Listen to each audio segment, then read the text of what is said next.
Magandang araw po sa inyong lahat. I'm Father Dave Hinay, the Port Chaplain of the Mission to Seafarers in Thailand. First, I would like to congratulate the organizers of this afternoon's activity. Mabuhay po kayo. This afternoon's activity provides an opportunity to give thanks to our Filipino seafarers and their families. Give thanks and importance to the National Seafarers Day. We are not here, and our efforts will become meaningless if without the participations of our seafarers, and if we will not give importance to their sacrifices during this time of pandemic. So let me express my hopes and prayers to our proud seafarers. Some of you may be working on board, some may be stranded at sea and in foreign lands, and many of you waiting to sign on, and most of you do not have work at this time, and still no assurance of getting the job on board. We see you, we hear you, and we are here for you. May our united efforts promote the privileges that you must enjoy as our heroes. We acknowledge the heroism of women and men who crew our ships just to keep the global trade and vital supplies secure and continuous flowing.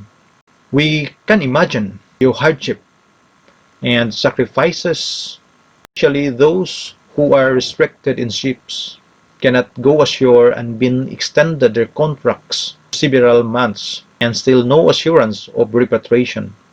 We can imagine also those seafarers being locked down and without support from their company and even from the government. Their sacrifices and individual efforts never been heard, and it seems most of us cannot understand their feelings. It is my personal experience as a chaplain that I felt disappointed that I cannot do something to help our seafarers who want to go home and be with their families, because crew change is not yet allowed and they are restricted to go ashore. Some have 20 months on board, and within this period, for the last 6 months, they did not get a chance to go ashore at the port. Some of them sent personal messages asking for help. Too much stress, fatigue. Aside from praying and listening, we have to do something. As our General Secretary, Andrew Wright, from the Mission to Seafarers, on his message that we must again join the efforts of many others in pleading the government around the world make necessary arrangement to allow crew change to take place.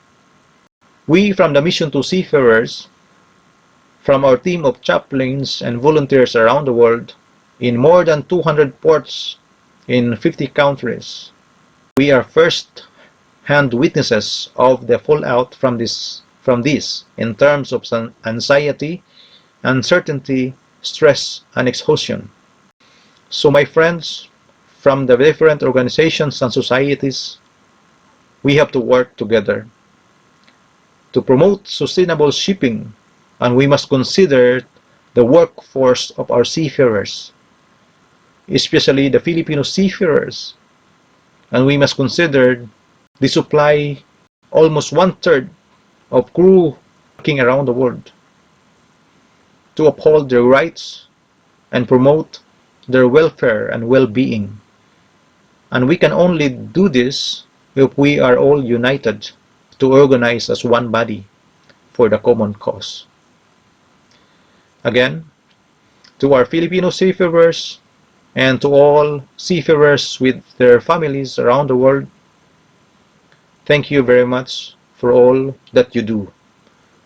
You really are heroes, and we appreciate you all. As our ministry, we continue to be the flying angel for the men and women who go down to the sea in ships. Seafarers, mabuhay po kayo.